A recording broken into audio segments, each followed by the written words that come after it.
New information tonight on Bryan Kohberger, the suspect in the murders of the 4 University of Idaho students. The PhD student who was studying criminology at Washington State University at the time of the murders apparently met with the local police chief last April, the same chief who's now involved in the investigation. At the meeting with the Pullman, Washington chief, they apparently discussed a research position with the department. After the meeting, Kohberger wrote this gushing email to the chief that just surfaced, telling Chief Gary Jenkins that it was a great pleasure to meet with you today regarding a research assistantship for public safety and that he looked forward to hearing from him. The chief wrote back, "Great to meet and talk with you as well." It's not clear if this research position was the same as the one referenced in Kohberger's probable cause affidavit. The affidavit asserted Kohberger wrote an essay when he applied for an internship with the Pullman Police Department in the fall of 2022. 2022. He reportedly wrote that he had an interest in assisting rural law enforcement agencies with how to better collect and analyze technological data in public safety operations. This comes as new information kind of bizarrely links Kohberger's public defender, Ann Taylor, to the parent of one of his alleged victims. Taylor, who we've seen in court with Kohberger, withdrew as counsel for the mother of Xana Kernodle, according to court records obtained by Inside Edition. And what a coincidence. I mean, Taylor had been representing Ms. Kernodle for over a month, according to the report. Her arrest on November 19th in Kootenai County coming just a few days after her daughter's murder. She's charged with 2 felony counts for possession of a controlled substance.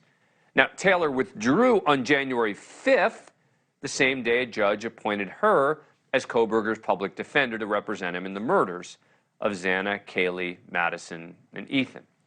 A week later, she asked for a delay in the case and got it. We are going to ask the court to set preliminary hearing out into June. We would request the 3rd or 4th week of June and probably 4 or 5 days for preliminary hearing. Mr. Kohberger understands his right to a timely preliminary hearing, and he's willing to waive the timeliness to allow us time to obtain discovery in this case. Joining me now, Jesse Weber, attorney and anchor at the Law and Crime Network. He's been following the case closely. What do you make of the letter? So it's weird. Let's just start with there. It's weird.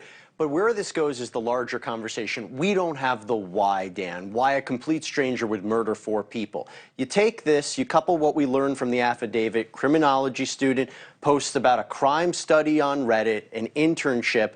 I can see where prosecutors are going here, that this is perhaps somebody who had a fascination with crime, maybe wanted to know what it felt like to kill. Maybe I'll even go a step further. Wanted to implant himself in the police department, maybe to see how crimes are investigated, to commit the perfect crime. Am I speculating a little bit? Sure. But that's what's so odd about this, and just another weird component of the story. And the defense attorney, who had been representing Xana's mother, withdraws, obviously made a choice here and went with Kohberger instead of representing Xana's mom.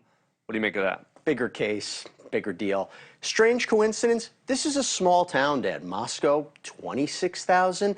There's going to be overlap. There's only so many attorneys. We can't forget that Kathy Mabit, who's the Latah County coroner, is also a prominent defense attorney in this county. So I'm not surprised we see the overlap. It's just a kind of eerie coincidence. And it must have been hard, I would think, for the mom to hear my lawyer is now going to be representing what I believe probably to be my daughter's killer.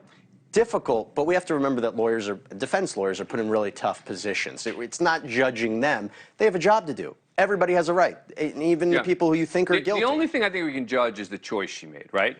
It's a bigger case. I understand, but she's giving up a current client. I can get the big case. But maybe that one was going to be easier to solve than this one. A little bit more complicated, Dan. Anyway, Jesse Weber, thank you. Appreciate it. That does it for us tonight. Thank you for watching. Go to newsnationnow.com to find NewsNation on your cable provider. And don't forget to click the red subscribe button below to get more of NewsNation's fact-driven, unbiased coverage.